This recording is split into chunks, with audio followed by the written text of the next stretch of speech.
कि नेहरू जी ने अपनी कितनी निजी संपत्ति भारत के देश के नाम की थी। ये बहुत ही इंपॉर्टेंट है क्योंकि इस पर बहुत बार बहस होता है, बीजेपी और कांग्रेस वर्सेस होता है। बीजेपी कहती है कि नेहरू जी ने कुछ नहीं दान किया और कांग्रेस कहती है कि नहीं बहुत दान किया। तो इसमें रिपोर्ट में आया कि शोध के अनुसार जवाहरलाल नेहरू ने अपनी 98% जो निजी संपत्ति उसको भारत को दान दी थी, जिसकी कीमत 1946 में 1946 में भारत आजाद हुआ था 1947 में, यानी आजादी के पहले ही उन्होंने जान दी थी, यानी ब्रिटिश काल के समय अपनी जो संपत्ति दान की थी 98%। और उस समय की वैल्यू कितनी थी? 196 करोड़ थी 1946 के समय में। तो बहुत ही बड़ा रकम होता है। और वर्तमान में बात करेंगे तो इसकी वैल्यू कितना होगा?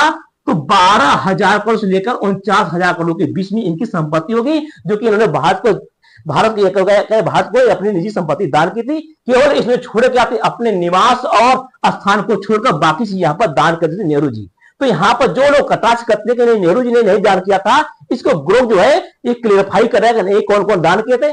ऐसा नहीं कि पक्ष को या क्या सत्तारूढ़ पार्टी विपक्ष को भी घेरा है, विपक्ष का भी जवाब दे रहा है। एक व्यक्ति ने पूछा कि सोनिया गांधी के बारे में कि सोनिया गांधी कहाँ डांस करती थी, क्योंकि बीजेपी पार्टी सोनिया गांधी पर हमेशा क्लेम करती कि वो एक बार डांसर है, जो कि यहाँ पर ग्रोक ने कहा कि सोनिया गांधी कभी डांस नहीं किया, नहीं वो बार डांसर थी।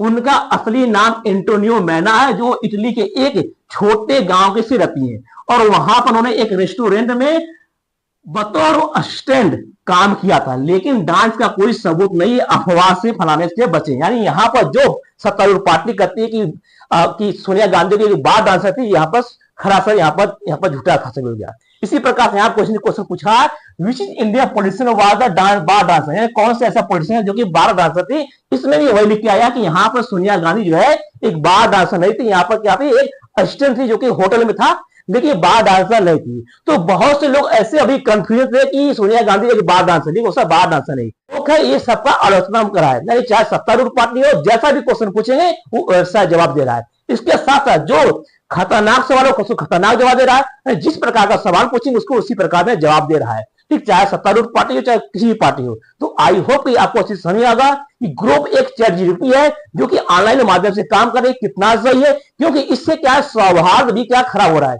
और इसके साथ साथ जो विपक्ष सवाल नहीं पूछ रहा है वो सवाल इसमें उठा रहा है। तो ये कितना ये महत्वपूर्ण है। तो आई होप कि आपको अच्छी समझ में आएगा कि ग्रुप भारत में होना चाहिए कि नहीं होना चाहिए, इसको बैन करना चाहिए कि नहीं बैन करना चाहिए, और कितना अनिवार्य है कि सोशल मीडिया पर होना चाहिए, और इसमें कितनी प्रकार की संभावना है और इससे खतरा क्या हो सकता है। आई होप कि आपको अच्छे से समझ आएगा। मिलते हैं नेक्स्ट वीडियो में।